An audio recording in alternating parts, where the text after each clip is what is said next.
Hello my dear. आज के इस वीडियो में हम लोग क्लास 10th का हिस्ट्री का जो चैप्टर नंबर 2 है जिसका नाम है नेशनलिज्म इन इंडिया, इसको कवर अप करने वाले हैं फेस कैम इस टाइप से। इससे पहले मैंने नेशनलिज्म का एक एनिमेटेड वीडियो डाला था। उससे पहले मेरा एक ओल्ड प्लेलिस्ट है क्लास 10 में, उसमें मैंने एनसीईआरटी के पेज बाई पेज को हाईलाइट करते हुए समझाते हुए डाला हुआ है। और एक और नेशनलिज्म का वीडियो डाला है, मतलब ऑलरेडी नेशनलिज्म नाम के इस चैप्टर का 2-3 वीडियो हमारे प्लेलिस्ट में पड़ा है, बट ये सबसे लेटेस्ट वीडियो रहेगा जो कि अभी हम आपको अपलोड करके दे रहे हैं, जो आप देख पा रहे हो। तो चलिए इस वीडियो में इस चैप्टर में क्या-क्या इंपॉर्टेंट टॉपिक्स है, क्या-क्या कंटेंट है जो आपको पढ़ना है, हम बस आपको कुछ नाम बताते जा रहे हैं। आपको सुनना है, आपको समझना है और कुछ क्वेश्चन टाइप भी हम बताते जाएँगे कि आपको इस चैप्टर में क्या-क्या करना है। ओके, ये quick and summary type revision video रहेगा जिसमें हम कंप्लीट चैप्टर को कवर कर रहे हैं, तो बस आपको सुनते चलना है। तो चलिए स्टार्ट करते हैं। सबसे पहले आप चैप्टर में एंटर करोगे, आपको एक क्वेश्चन पढ़ना है। उस क्वेश्चन का नाम है how did nationalism emerged in India. Bharat में नेशनलिज्म होने का मतलब देशभक्ति जगने का, या द फीलिंग ऑफ वननेस कहते हैं नेशनलिज्म को, द फीलिंग ऑफ वननेस कि हम सब एक हैं। तो ये फीलिंग जगने का रीज़न क्या है, आपसे ये पूछेगा तो answer is called anti colonial movements. जो ब्रिटिश गवर्नमेंट के खिलाफ जो भारत में प्रतिशोध या जो भी प्रोटेस्ट चल रहा था, या ब्रिटिश गवर्नमेंट की जो अलग अलग पॉलिसी थी, इन्हीं के कारण जो लोगों के मन में जो गुस्सा या जो भी नफरत पैदा हो रहा था, यही कारण बना क्या चीज़ का, नेशनलिज्म का कारण बना। पहला ये सवाल आपको पढ़ना है। दूसरा क्वेश्चन जो इससे भी ज़्यादा इंपॉर्टेंट है, पेज नंबर 2 में आएगा इस चैप्टर में। हेडिंग होगा impact of first world war. पहला विश्व युद्ध का क्या असर पड़ा भारत में। तो इसमें 12 पॉइंट्स दिया गया है पेज नंबर 2 में। तो आपको उसमें से कोई 5 पॉइंट पढ़ लेना है। जैसे कि हम कुछ आंसर बताते हैं क्या क्या पॉइंट्स हैं। जैसे कि income tax introduced, sorry income tax नहीं, टैक्स सिस्टम इंट्रोड्यूस्ड। देन आपका prices of the commodities doubled, जो भी वस्तु थे, सामान था, उन सबका दाम डबल कर दिया गया। Then custom duties raised, again ये भी टैक्स सिस्टम से रिलेटेड वर्ड है, इसको भी बढ़ा दिया गया। देन इसके अलावा फोर्स्ड रिक्रूटमेंट, जबरदस्ती सेना में लोगों को भर्ती करवाने लगा। Crop failure, due to crop failure acute shortage of food happened. Crop failure के कारण अनाज की कमी भी होने लगी। एंड ड्यू टू एपिडेमिक, महामारी के कारण, जिसका नाम था इन्फ्लुएंजा नाम की महामारी, इसके कारण भी क्या होने लगा, मेनी पीपल्स डाइड। तो ये कुछ 5-6 पॉइंट्स हम बता दिए कि क्या क्या होने लगा था impact of first world war in India. इसी सेकंड पेज के नीचे आओगे, एक और हेडिंग मिलेगा अराइवल ऑफ गांधी जी, गांधी जी का आगमन। इसमें आपको 2 वर्ड पढ़ना है। पहला वर्ड 1915 में गांधी जी भारत आए थे, तो आपको ये याद रखिएगा भारत में गांधी जी कब आए थे, साउथ अफ्रीका से अपना जो भी केस वेस लड़कर। तो आंसर है 1915 में आए थे। उसके बाद एक और चीज़ याद रखिएगा, 1909 में गांधी जी ने एक बुक लिखा था जिसका नाम था हिंद स्वराज, तो ये भी याद रखिएगा। और इसी किताब में उन्होंने बोला था कि अगर आप मुझे 1 साल दोगे तो 1 साल में हम इस देश को क्या कर देंगे, आज़ाद कर देंगे फ्रॉम द ब्रिटिश गवर्नमेंट। तो आपको बस ये याद रखना है कि गांधी जी ने किस किताब में ये बात कहा था, किस साल ये बुक लिखा गया और गांधी जी कब आए थे भारत में। तो ये सब आपका क्लियर हो गया। नेक्स्ट अगला जो पूछोगे इंपॉर्टेंट क्वेश्चन वो है व्हाट इज़ सत्याग्रह। सत्याग्रह क्या होता है, तो basically it is a pure soul force. ये पेज नंबर 3 में दिया गया है इस चैप्टर के। पहला बात ये भी सुन लीजिए, पूरे एनसीईआरटी में ये चैप्टर लगभग 22 पेजेस में डिवाइडेड है, 22 पेजेस में स्प्रेड है, जिसमें से अगर आप कुछ डिलीट करना चाहोगे फिर भी लगभग 17 से 18 पन्ना आपको पढ़ने लायक है। क्योंकि बहुत ज़्यादा घटाओगे तो भी आपको 15 पेजेस इस चैप्टर में पढ़ना है। 15 पेज में से हम लोग पेज नंबर 3 की बात कर रहे हैं जिसमें लिखा हुआ है सत्याग्रह क्या होता है। साइड में एक बॉक्स भी दिया गया है सत्याग्रह के बारे में, उसी में लिखा हुआ है कि satyagraha is a moral force, it is a pure soul force, इस तरह क्या क्या लिखा हो गया है। ओके, ये एक बार देख लीजिए। नेक्स्ट इसी के नीचे एक और टॉपिक आएगा, एक पैराग्राफ आएगा जिसमें गांधी जी की 3 मेन इवेंट्स दिया गया है, मतलब गांधी जी के 3 मेन आंदोलन कौन कौन से हैं, या तो 3 मेन सत्याग्रह कौन कौन से हैं। तो आंसर सुनिएगा, the first term is called 1917 Champaran Satyagraha. 1917 में गांधी जी ने चंपारण सत्याग्रह किया था जिसमें नील की खेती, that is called the indigo cultivation, Indigo cultivation के खिलाफ गांधी जी ने प्रदर्शन किया था। और जो बिहार के चंपारण में जो तिनकतिया सिस्टम है, तिनकतिया सिस्टम जिसमें होता क्या है 3/20, 20 में से जो 3 पार्ट होता है उसमें आपको नील की खेती करना पड़ता है जबरदस्ती। इस कानून को उन्होंने क्या करवाया था, बंद करवाया था। तो आंसर याद रखिएगा चंपारण स्ट्रगल या Champaran Satyagraha 1917, it was against the indigo cultivation and it was the first Satyagraha of Gandhi ji. Gandhi ji का ये पहला सत्याग्रह था। आगे बढ़ते इसी पेज के इसी पैराग्राफ का नेक्स्ट लाइन जिसका नाम है खेदा सत्याग्रह 1918 में। अब सुनिएगा 1980 में खेदा सत्याग्रह हुआ था, बट अब अकॉर्डिंग टू एनसीईआरटी 1917 लिखा हुआ है। तो भले ही गलत लिखा है एनसीईआरटी में, फिर भी आपको वही गलत पढ़ के जाना पड़ेगा। ओके, मतलब हम जहाँ तक देखें एनसीईआरटी में 1917 लिखा हुआ है। अगर किसी बच्चे के एनसीईआरटी में ये 1918 लिखा हो तो अच्छी बात है, आपका सही छपा हुआ है, लेकिन हमको लग रहा है कि 1917 ही दिया गया। ओके, और ये डेटा गलत है। खेदा सत्याग्रह गुजरात का एक डिस्ट्रिक्ट है, वहाँ पर लैंड टैक्स रेवेन्यू सिस्टम के खिलाफ आवाज़ उठाया गया था। Land tax revenue system basically हुआ क्या था, ड्राउट। ड्राउट मतलब सूखापन, सूखापन पड़ गया, अनाज उगा नहीं। फिर भी ब्रिटिश गवर्नमेंट ने क्या बोला कि आप लोग किसानों को जो है टैक्स देना पड़ेगा। किसान लोग टैक्स दे नहीं पाए तो उनका ज़मीन उनसे छीनने लगे ब्रिटिश। तब जाके गांधी जी जो है वहाँ पर ये प्रॉब्लम को सॉल्व किए और यही बना खेदा सत्याग्रह मूवमेंट, जो कि 1918 का है, बट अकॉर्डिंग टू एनसीईआरटी 1917 का है। तीसरा, Ahmedabad cotton mill strike. Ahmedabad cotton mill strike, again Ahmedabad एक डिस्ट्रिक्ट है जो कि कहाँ पर है, गुजरात में है। यहाँ पर एक कॉटन मिल हुआ करता था, वहाँ पर के जो वर्कर्स हैं उन्होंने स्ट्राइक किया कि हम लोग को 50% का बोनस चाहिए वरना काम नहीं करेंगे। और जो कंपनी के मालिक हैं उन्होंने कहा कि हम लोग केवल 25% बोनस देंगे। गांधी जी को बुलाया गया, गांधी जी बोले ना 25% ना 50%, आंसर इज 35% बोनस प्रोवाइड किया गया और इस तरह ये आंदोलन भी खत्म हो गया। And this are the 3 main events of Gandhi ji, Champaran Satyagraha, Kheda Satyagraha and Ahmedabad cotton mill strike. ये टॉपिक हो जाएगा। इसके बाद नेक्स्ट हेडिंग पेज नंबर 3 का होगी। हेडिंग का नाम है राउलेट एक्ट। क्या है राउलेट एक्ट, तो आपको ये पढ़ना है। एक ऐसा कानून जो कि मार्च 1919 में लाया गया था। इस कानून के तहत कोई भी इंडियन पॉलिटिकल लीडर को ब्रिटिश गवर्नमेंट चाहे तो प्रिजनर बना सकती है, मतलब कैदी बना सकती है 2 साल के लिए, और उन 2 साल के दौरान उन्हें कोई बचा भी नहीं सकता और उनको जिस जेल में डाला जाए उनको वहीं रहना पड़ेगा। तो ये एक स्ट्रिक्ट लॉ था जिससे इंडियन पीपल्स का फ्रीडम, इंडिविजुअल फ्रीडम को क्या किया जा सकता है, रोका जा सकता है। तो इसके खिलाफ गांधी जी आंदोलन किए और इसी राउलेट एक्ट को गांधी जी ने कहा था ब्लैक एक्ट, मतलब काला कानूनों के। तो आपको पढ़ना है व्हाट इज राउलेट एक्ट का डेफिनेशन केवल पढ़ के जाइएगा। इसी के नीचे आपको एक और टॉपिक आएगा, that is called the Jallianwala Bagh massacre. Okay, I don't know but मुझे बहुत ज़्यादा नींद आ रही है, मतलब आंख बंद हो रहा है और ऊपर से ये फ्लैश लाइट भी ऑन है तो और ज़्यादा नींद, मतलब हम फ्लैश लाइट में देख रहे हैं तो अजीब सा लग रहा है। ओके, चलिए कंटिन्यू करते हैं, सॉरी जो भी है। द पॉइंट इज आपको एक नाम पढ़ना है, जालियनवाला बाग मसाकरे। इसमें क्या है अगर आप पूछोगे तो आपको बस इतना पढ़ना है कि 13 मार्च 1919 को जालियनवाला, जो कि एक बाग है अमृतसर में, उसके थोड़े बाहर, वहाँ पर कुछ लोग इकट्ठा हुए थे, मोर देन थाउजेंड्स पीपल, क्योंकि वो एक बैसाखी का दिन था तो मेला वेला लगा था, लोग घूमने आए थे और उसी में कुछ लोग मीटिंग कर रहे थे कि उनके 2 लीडर, एक का नाम था सैफुद्दीन किचलू और एक का नाम था डॉक्टर सत्यपाल, जिसको ब्रिटिश गवर्नमेंट ने अरेस्ट किया था with the help of Rowlatt act. इस कानून के मदद से ब्रिटिश वालों ने इन 2 लीडर को अरेस्ट किया था।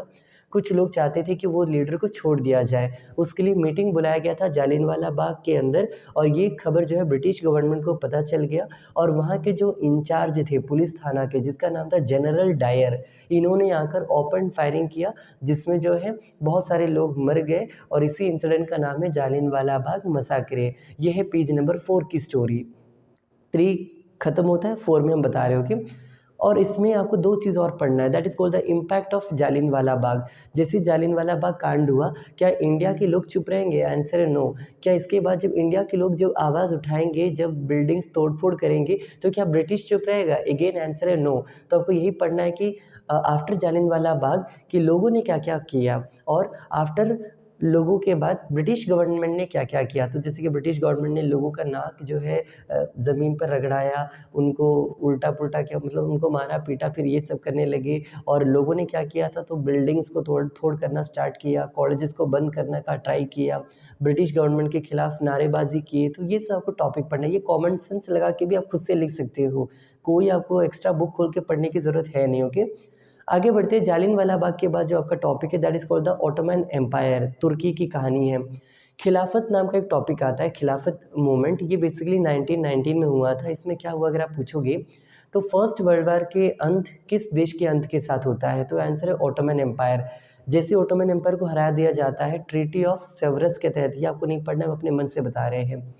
ट्रीटी ऑफ सेवरस, SEVRES, इस कानून के तहत ब्रिटिश गवर्नमेंट ने क्या किया कि जो ओटोमन एम्पायर है, तुर्की है, वहाँ पर वहाँ के राजा का शासक जिसका नाम था खलीफा, पूरा नाम है मुस्तफ़ा पेशा कमाल अतरुक, ऐसे कुछ नाम है, आई डोंट नो, भूल रहे, उनका राज चलता था। उनको उन्होंने हटाकर वहाँ पर एक फॉर्म ऑफ डेमोक्रेसी को एस्टैब्लिश कर दिया। तो वहाँ के जो मुसलमान लोग थे वो इससे नाखुश हो गए कि ऐसा नहीं होना चाहिए, जो हमारा खलीफा का रूल है उसको दोबारा रीस्टोर किया जाए, री एस्टैब्लिश किया जाए। और इसी को समर्थन देने के लिए भारत में भी 2 लीडर थे, एक का नाम था अली ब्रदर्स के नाम से जाना जाते हैं, शौकत अली एंड मोहम्मद अली। इन दोनों ने एक नया आंदोलन स्टार्ट किया जिसका नाम है खिलाफत मूवमेंट। तो आपको बस ये पढ़ना है कि खिलाफत मूवमेंट क्या था, तो आप इतना लिख के आ जाइएगा, to support the Islamic nation या to support the restoring of the power of खलीफा। एक मूवमेंट चलाया गया इंडिया में, उसी मूवमेंट को कहते हैं that is called Khilafat movement. Okay, after that non cooperation movement, Gandhi ji द्वारा एक स्टार्ट किया गया है नॉन कॉपरेशन मूवमेंट। ये 1920 में स्टार्ट किया गया था। What is non cooperation movement, नाम में ही आंसर है, असहयोग आंदोलन, कि अब हम लोग क्या नहीं करेंगे, कॉपरेट नहीं करेंगे आपके साथ, हमारी अब मांगे पूरी करो, हमारी बातें अब आप लोग सुनो। किससे कह रहे हैं, ब्रिटिश गवर्नमेंट से इंडिया कह रहा है। इसके तहत इंडिया वालों ने बाइकआउट करना स्टार्ट किया, ब्रिटिश के अलग अलग चीज़ों के कपड़े उन सबको बैन करना स्टार्ट किया, कॉलेजेस छोड़ने लगे लोग, सरकारी नौकरी छोड़ने लगे लोग। तो ये सब होने लगा नॉन कॉपरेशन मूवमेंट के दौरान। गांधी जी को लगा नॉन कॉपरेशन मूवमेंट और खिलाफत मूवमेंट को मिला दिया जाए तो हिंदू मुस्लिम यूनिटी बढ़ जाएगा, और ये दोनों को मिला के गांधी जी ने 1921 में एक नया नाम स्टार्ट किया, that is called non cooperation खिलाफत मूवमेंट। ज़रा सोचिएगा, 1919 में खिलाफत मूवमेंट, 1920 में नॉन कॉपरेशन मूवमेंट, दोनों को मिलाकर 1921 में नॉन कॉपरेशन खिलाफत मूवमेंट। ओके, तो ये सब कुछ हुआ था। तो अगर आपसे एग्जाम में पूछा जाता है कि खिलाफत मूवमेंट को गांधी जी ने नॉन कॉपरेशन मूवमेंट के साथ क्यों जोड़ा, तो आंसर है हिंदू मुस्लिम यूनिटी को प्रमोट करने के लिए। ओके, नेक्स्ट, ये भी हो जाएगा। इसके बाद नॉन कॉपरेशन मूवमेंट को बंद क्यों करवाया गया, ये भी आपके बुक में दिया गया, that is called the Chauri Chaura incident. UP के गोरखपुर नाम के डिस्ट्रिक्ट में एक चौरी चौराहा नाम का जगह था जहां पर 22 पुलिसकर्मियों को, ब्रिटिश पुलिसकर्मियों को इंडियंस ने मिलकर जिंदा जलाया था पुलिस थाना के अंदर। 22 पुलिसकर्मियों को 5 फरवरी, कहीं कहीं 4 फरवरी भी लिखा रहता है। 4 और 5 फरवरी के रात कहाँ पर, यूपी के गोरखपुर की चौरी चौराहा नाम की जगह पर 22 पुलिसकर्मियों को जिंदा जलाया था। किसने, तो इंडियंस ने, और इसी इंसिडेंट का नाम है चौरी चौरा कांड। इसके बाद गांधी जी को लगा कि लोग जो है आज भी मेरा जो रास्ता है, कौन सा रास्ता, अहिंसा और ट्रूथ है ना, मतलब सत्याग्रह का रास्ता लोग सीखे नहीं है, जब तक नहीं सीखेंगे हम इस आंदोलन को क्या कर देंगे, बंद कर देंगे। और इस तरह गांधी जी ने नॉन कॉपरेशन मूवमेंट को बंद कर दिया। उसके बाद 1923 में स्वराज पार्टी नाम की एक पार्टी बनी जिसके लीडर थे CR Das and Motilal Nehru. CR Das president थे और मोतीलाल नेहरू उसके सेक्रेटरी थे। पार्टी बनाने का मेन पर्पस था कि इनका मानना था, CR दास का और मोतीलाल नेहरू का, कि हम लोग गवर्नमेंट के अंदर अपना एक वजूद बनाएंगे, मेंबर बनेंगे और उनको काम करने नहीं देंगे, होता ना, अंदर से उनको काम करने का रुकावट बनाएंगे। जबकि गांधी जी का स्टार्टिंग में कहना था कि ये आइडिया बेकार है, बट आगे जाके उन्होंने भी इस चीज़ को समर्थन दिया कि हाँ, स्वराज पार्टी को हम सपोर्ट करते हैं। सीधा कहानी आगे की ओर बढ़ता है NCERT में, और सीधा आप पहुंचता है साइमन कमीशन 1928। 1923 से सीधा आपको पढ़ना है कहाँ पर, 1928। ओके, पूरा पसीना आ रहा है, पता नहीं क्यों, गर्मी है और क्या। तो 1928 में साइमन कमीशन आया। साइमन कमीशन बेसिकली क्या था, 1919 का जो गवर्नमेंट ऑफ इंडिया एक्ट है, कानून है गवर्नमेंट ऑफ इंडिया एक्ट, इसमें बोला गया था कि आज से 10 साल बाद इंडिया में एक कमेटी आएगी जिसका काम होगा कि इंडिया में सब कैसा चल रहा है, सब ठीक है खराब है, इसका जांच पड़ताल करेगी, इन्वेस्टिगेशन करेगी। तो 1919 में गवर्नमेंट ऑफ इंडिया एक्ट में कहा गया था कि कमेटी आएगी, और इस कमेटी जो आया वो कुछ 1-2 साल पहले ही आ गया, दैट इज कॉल्ड 1927। साइमन उस कमेटी के हेड थे जॉन साइमन, उनके नेतृत्व में एक 7 मेंबर का कमेटी इंडिया पहुंचता है 1928 में, और इसमें सब के सब अंग्रेज़ थे, मतलब एक भी इंडियन नहीं था। ज़रा सोच रहे हो आपके घर में क्या प्रॉब्लम है, इसको डिस्कस करने के लिए बाहर से लोग आए हैं और इसमें एक भी इंडियंस नहीं है, जिसके कारण इंडियंस को ये बात पसंद नहीं आया और इंडियंस ने एक नारा लगाया भारतीय लोगों ने, और वो नारा था साइमन गो बैक, साइमन वापस जाओ। और यही साइमन कमीशन जब अमृतसर पहुंचा तो वहाँ पर लाला लाजपत राय, भगत सिंह ये सब खड़े थे, उन्होंने भी साइमन गो बैक का नारा लगाया और यहाँ पर एक लाठी चार्ज होता है। इसी लाठी चार्ज में जॉन साइमन ने उनके द्वारा आपका जो लाला लाजपत राय है इनको लाठी चार्ज में ये मर जाते हैं, मतलब इंजरीज होता है और ये आगे जाके मर जाते हैं। ओके, जॉन साइमन का साइमन कमीशन आपको पढ़ना है। बेसिकली साइमन कमीशन क्या है इसका डेफिनेशन पढ़ लेना है। Okay, next moving towards the next topic that is called the CDM, that is called civil disobedience movement. क्या है CDM? तो आंसर सुनिएगा, इसी के अंदर आता है दांडी मार्च। देखो कहानी है 1930 की। 1930 में गांधी जी ने जनवरी 31 को एक अल्टीमेटम बनाया। अल्टीमेटम का मतलब होता है कि हमारा इस तारीख तक ये डिमांड्स पूरा करो वरना हम लोग आंदोलन कर देंगे। तो गांधी जी ने 11 डिमांड्स लिखा था, 11 डिमांड्स। ये हम अपने मन से नहीं बोल रहे, सारा चीज़ बुक में लिखा हुआ है। गांधी जी ने अपना 11 डिमांड्स को ब्रिटिश को सौंपा। किसको? तो ब्रिटिश के जो ऑफिसर थे उस टाइम के, जो वाइसरॉय थे जिनका नाम था लॉर्ड इरविन, कि हमारा इन 11 डिमांड्स को पूरा करो वरना हम लोग आंदोलन करेंगे। और ब्रिटिश ने इग्नोर कर दिया, जो उखाड़ना उखाड़ लो, हम लोग नहीं डरते बोल के ब्रिटिश ने इग्नोर किया। तो गांधी जी ने वेट किया 11 मार्च तक। 11 मार्च डेडलाइन था कि इस तारीख तक हमारा डिमांड पूरा करो वरना 12 मार्च को हम लोग आंदोलन स्टार्ट कर देंगे। और यही हुआ, ब्रिटिश ने नहीं माना। तो 12 मार्च 1930 को गांधी जी ने दांडी मार्च स्टार्ट किया साबरमती आश्रम से, जो कि अहमदाबाद में है। तो साबरमती आश्रम से उनका मार्च स्टार्ट होता है, जो कि लगभग 240 माइल्स का है। ये आपके एनसीईआरटी में लिखा हुआ है। उनका 76 या 78 फॉलोवर थे उनके साथ, और ये सब जो है पैदल कहाँ की ओर निकल गए, आपके सूरत नाम का डिस्ट्रिक्ट है, उस डिस्ट्रिक्ट में दांडी नाम का एक सी कोस्ट है, मतलब समुद्री का किनारा है, वहाँ तक इन्होंने मार्च किया। पर डे 10 माइल चले, इस तरह दैट इज कॉल्ड 24 डे चले। तो 24 इंटू 10 240 माइल्स, तो इतना किलोमीटर ये लोग माइल्स चले। 1 mile is equal to 1.6 kilometre. तो 240 माइल्स कितना होगा? 240 इंटू 1.6 देख लो, लगभग 270 या 270 प्लस का ही आसपास जाएगा। तो इतना किलोमीटर वो लोग चले थे। और वहाँ जाके सॉल्ट लो को ब्रेक किया। बेसिकली नमक एक कॉमन चीज़ है जो कॉमन से कॉमन पीपल भी यूज़ करता है, अमीर से अमीर आदमी भी यूज़ करता है। गांधी जी का मानना था कि इस पर जो टैक्स है इसको हटा दिया जाए, जो कि ब्रिटिश हटा नहीं रहा था। इनका, गांधी जी का मानना था कि कम से कम ये राइट दिया जाए कि इंडियंस अपनी नीड्स के लिए नमक खुद से बना पाए, लेकिन ब्रिटिश नहीं देता था। ब्रिटिश कहता था हम लोग बनाएंगे, तुमको बस खरीदना पड़ेगा। तो ये सब प्रॉब्लम्स के कारण ही हुआ था CDM, जिसको कहते हैं सिविल डिसोबीडियंस मूवमेंट, और उसके अंदर हुआ था दांडी मार्च। और दांडी मार्च भी एक सक्सेसफुल मूवमेंट था इंडियन हिस्ट्री में। बट आगे जाके क्या होता है, दैट इज कॉल्ड 1931। 1931 में जब ये मार्च कंप्लीट होता है उसके बाद बहुत सारे लीडर्स को अरेस्ट कर लिया जाता है। लगभग 1 लाख लीडर्स को, मतलब प्रोटेस्टर्स को अरेस्ट कर लिया जाता है। तो गांधी जी ने बोला इन सबको छोड़ दो, और छोड़ने के लिए एक आदमी के साथ मीटिंग किया जो कि था इरविन, उस टाइम के भारत के वाइसरॉय। तो गांधी जी और इरविन के बीच में एक समझौता हुआ जिसको कहते हैं गांधी इरविन पैक्ट 1931। ओके, इसी समझौते में बोला गया था कि आपके जितने भी लोग हैं हम सबको छोड़ देंगे, ब्रिटिश वालों ने बोला, लेकिन बदले में आपको क्या करना पड़ेगा, सेकेंड राउंड टेबल कॉन्फ्रेंस में भाग लेना पड़ेगा। अब ये क्या होता है राउंड टेबल कॉन्फ्रेंस? तो round table conference basically London में, लंदन जो इंग्लैंड में, वहाँ पर एक मीटिंग बुलाया जाता था जिसमें राउंड में टेबल होता था। वहाँ पर बड़े बड़े लीडर्स आते थे, अलग अलग राज्यों के राजा आते थे, जैसे कि अलवर के राजा, जोधपुर के राजा, उदयपुर के राजा, कांग्रेस के नेता, गांधी जी, मतलब इस तरह बड़े बड़े पर्सनालिटीज़ को बुलाया जाता था। BR अम्बेडकर, तेज बहादुर सापरू, तो बड़े बड़े लीडर्स को बुलाया जाता था।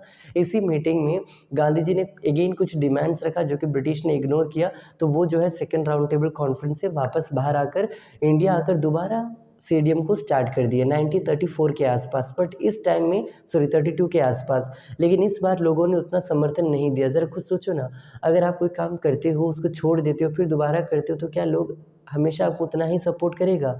आंसर है मे बी नॉट। ओके, नहीं करेंगे मे बी। और यही हुआ था गांधी जी के साथ, सीडीएम फेलर था। मतलब अगर सोचिएगा, मैंने अभी आपको क्या बोला, एनसीएम नॉन कोऑपरेशन मूवमेंट बंद क्यों हुआ? Due to Chauri Chaura incident. लेकिन सीडीएम क्यों बंद हुआ? Due to Gandhi Irwin pact. और एग्जाम में ये भी पूछा जाता है नॉन कोऑपरेशन मूवमेंट और सीडीएम के बीच में डिफरेंसेस क्या क्या है। ओके, तो चलिए ऐसे करते हैं, वीडियो ज़्यादा लेंथी हो रहा है, इसको यहीं पर कट करते हैं, मतलब यहाँ रोकते हैं पार्ट 1, जिसमें हमने आपको सीडीएम तक का टॉपिक एक हद तक कवर किया।